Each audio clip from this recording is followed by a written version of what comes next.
You've been told for years that you've got to swing fast in order to make the ball go far.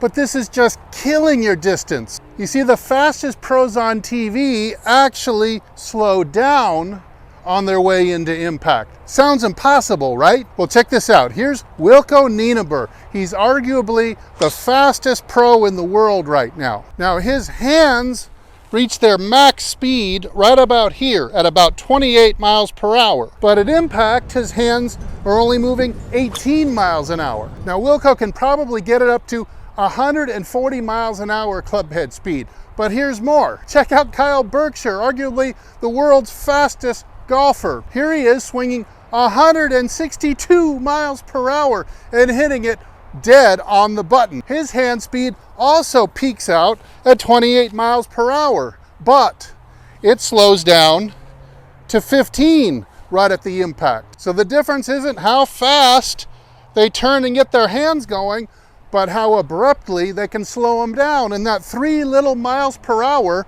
from 18 down to 15 is accountable for 20 miles an hour of clubhead speed. So that's right, slower is faster. Those 3 little miles an hour can turn into 40 or 50 more yards. The question is, how much yardage are you leaving on the table by not doing this as good as you could do it? So the average PGA Tour player is about 21 miles per hour hand peak speed. But what's crazy is sometimes even LPGA players record even faster rotational speeds than the men do. And yet, of course, they're not swinging as fast. So what's the difference? It's how much the handle slows down. This is what will make you a king of distance. So let's talk about some feels, images, and drills that are going to help you master this concept, because the difference can just be enormous for your game. Now, watch this amazing clip from the show Mythbusters, where he cracks a towel into a ballistic gel. You can actually see his hand pulls back right as the tip of the towel flies past, enable him to accelerate the tip up to over 700 miles an hour, making it snap. Now, before you pick up a golf club, I want you to pick up a towel first, and I want you to imagine what it would feel like to crack it. Of course, you're going to be super relaxed and supple from the shoulders down to the fingertips, completely unlike what you do during a golf swing by tensing up and trying to be fast and pull it and be really strong.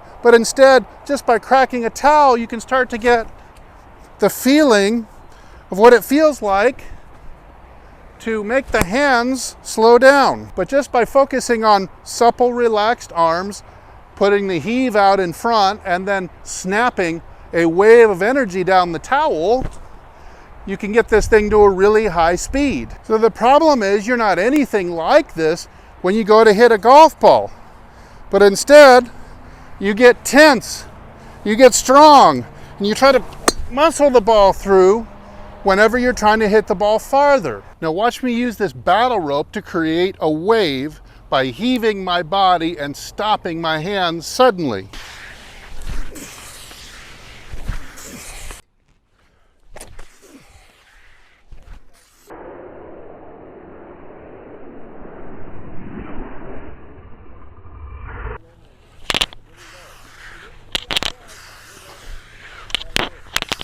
Hey, I'm working hard here. Can I at least get a like?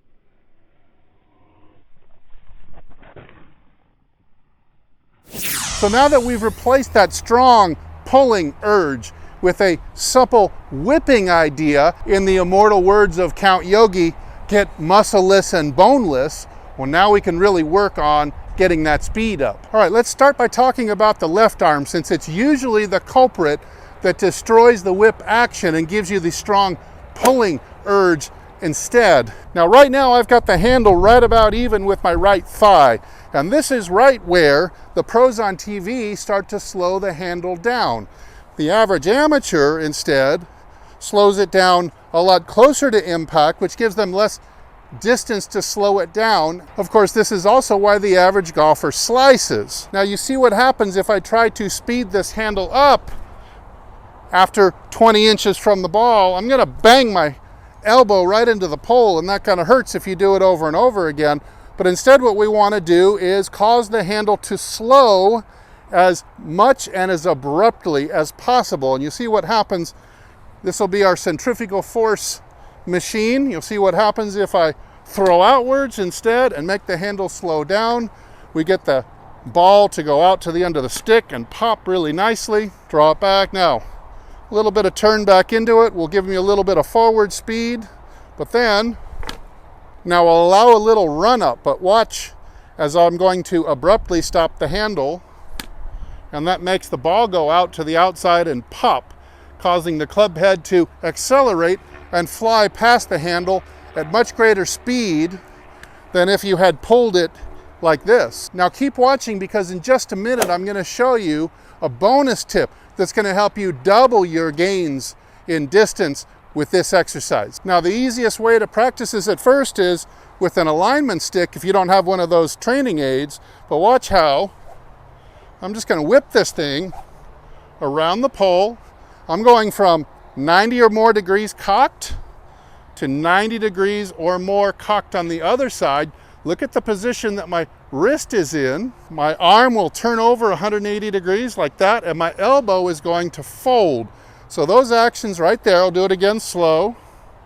When you're done in conjunction with an abrupt stop of the handle like this, you can hear the tip of the stick swoosh, and that's just the left arm only. All right, let's take a look at the left wrist action from the POV angle. Here we come in. Now instead of pulling and bumping into it with my forearm, the handle's going to slow, and I'm going to wrap it around just like that. So while you might feel like this is the accelerator pedal, it's actually the brake.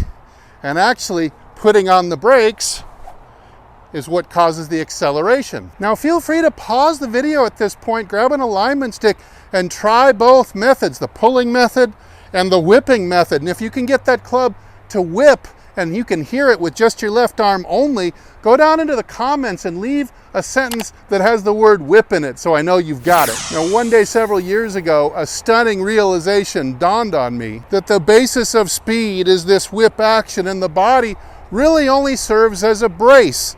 The whip of the hands and the slowing of the hands becomes your multiplier. So if you were really observant, you were really watching my battle rope swings closely, you saw that I was making a good strong heave of the body out in front of that whip, and that's what really got my arm moving around the circle.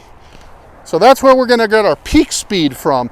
But remember, peak speed does not have that high a correlation to club head speed. This is why those lady golfers can spin and move their arm and their hands and get them moving as fast as the fastest guys on TV, but they don't hit the ball as far. They don't swing as fast. That's because they don't have the slowdown factor. So we're going to do a few here where, again, I'm going to show you the heave, which is going to be this 5 or 6 inch lateral shift. So you're moving from right foot to left foot like you're stepping into the pitch in baseball, only without a step, and start rotating your chest to face the target. So like you saw on the battle rope swings, that's what's leading this and getting my arm to speed up to its max speed where it reaches right about here. Then we're going to crack that whip like we practiced doing around the pole, make a whoosh sound, and we can really get this thing going fast. So this would be heave and turn and whip. Just heave and whip. That's all you got to remember here. Heave and whip. Here we go. Heave and whip. And all of a sudden, my goodness, that was quite a loud crack, wasn't it? The combination of the heave, getting some kind of arm speed going, and mostly serving as a brace to hit against. You see, if you didn't have your feet attached to the ground and you try to do this, you'd spin around the opposite way and get thrown backwards, which would negate all your speed. So we've got to form the strongest brace possible, and then we're trying to slow that hand down as much as we can by doing that wrap around the pole exercise. We get it going blindingly fast. So that's all you got to remember is heave and snap. Now using this RIP radar, let's find out just how fast I actually am whipping this stick with this braking motion. All right, all I'm gonna do here is make a nice strong heave, and then I'm gonna repeat that wrap around the pole motion that we worked on a little bit ago. Remember, I'm gonna be doing this. A whip is supple and relaxed. Remember your towel whipping days. There's 146 miles an hour. Let's see if I can top that. There's 159 miles an hour, the tip of this little stick. Now, of course, it's light. It's not like a club head. It's going to move much faster. But when you can get that audible feedback of that whipping sound, and you're really practicing, the stronger you can heave, the more energy you can heave with. And then right at the end of that heave, you get those hands to slow down like this, just like you're whipping a towel, whipping a rope, whipping a bullwhip. You can get that thing to accelerate to crazy, crazy speeds. Now, watch conversely, we'll check out the radar again, when I tighten up and I pull the left arm through instead, like most amateurs do. I went down to 99. Now, if you have a feedback device like this, I challenge you to take a stick, just take your left arm and see what you can do. Now, if you can get that thing over 100 with just your left arm, you're doing it okay. But I found that there's so many of my students, when they first come to me, they can't even crack 80 miles an hour with the tip of the stick because they're pulling.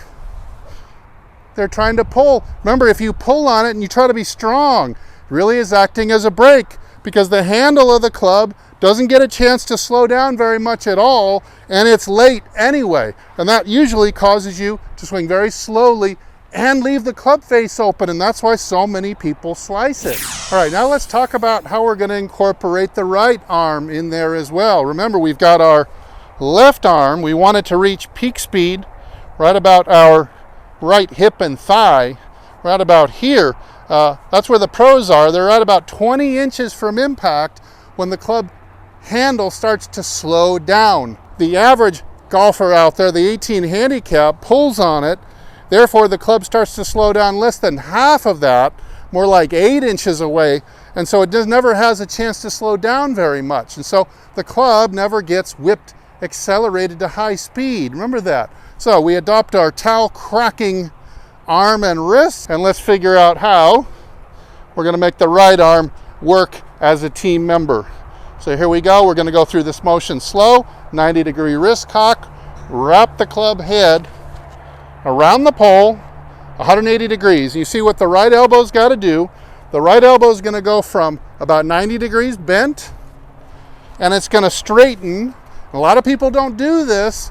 It's going to straighten extremely rapidly. In fact, it's going to lock out as if you were making a punch, like a martial arts punch, or making a baseball throw. The right elbow has got to hyperextend or lock very rapidly as you do this. Now, what protects that elbow is the pronation you're going to be doing, which means pronation just simply means to turn your arm over about 180 degrees. So my thumb is over here, now my thumb is over here.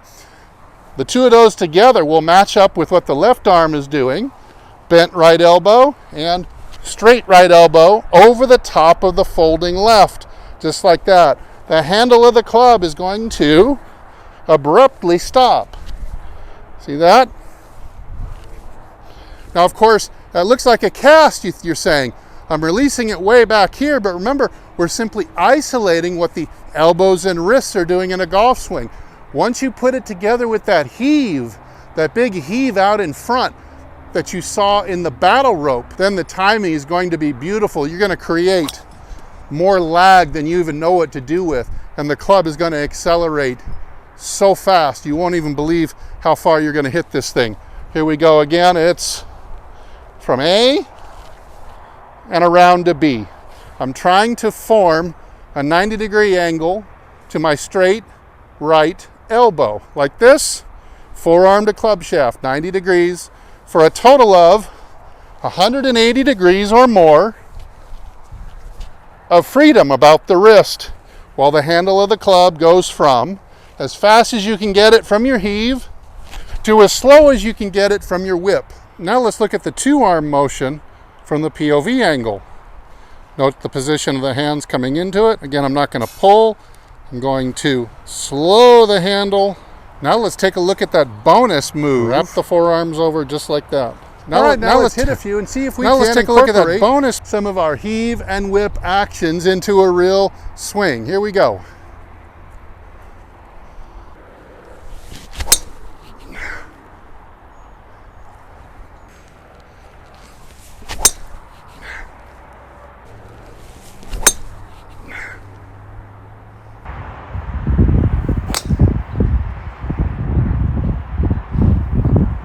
Now earlier I promised you a bonus tip to help you get the type of acceleration that the masters of effortless from power the POV in the history angle. of golf, Instead of couples, coming in, L's, or John even Daly, I've been telling you this to is what stop they all did and wrap around like this in order to get even Watch more. this, we'll do it real slow. What they would do Come to in cause the and handle to slow back down up. even more. Watch how I'm going to Of back course, up they were so loose, from the pole. right? I can even hit the pole. They and watch where I actually finish. would make the handle A back foot up. away from it. Watch this. My handle comes right into the pole. My elbow hits the pole. Now watch where it's going to end up.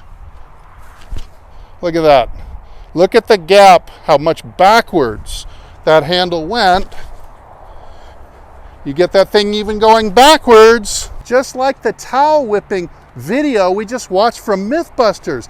That was the key to getting the towel tip to crack it over 700 miles an hour, was the pulling back of the hand that causes even more, kind of like a counter leverage balance for more acceleration. So this is how, if you can master this, start with a stick, start using a club, get it to back up.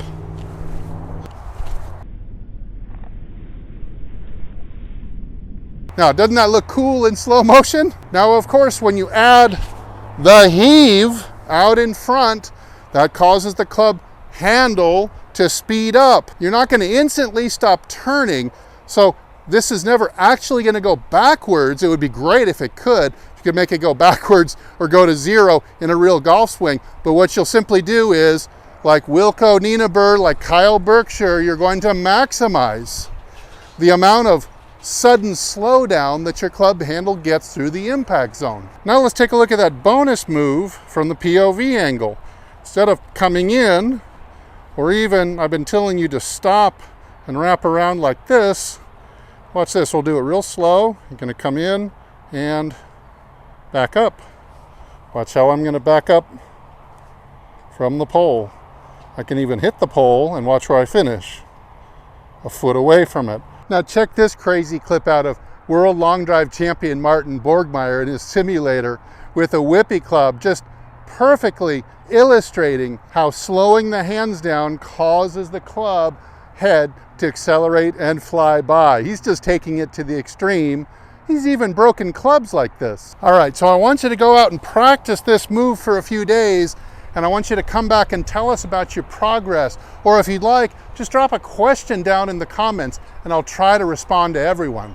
Now, hopefully this clicked for you. If you got some value out of it, I hope you'll hit the like button, subscribe if you haven't done it already, and turn on your notifications so you don't miss another video. In our next video, I'm going to be showing you how you can take your newfound speed from your whip action and get perfect directional control so that you can stripe those long drives right down the middle.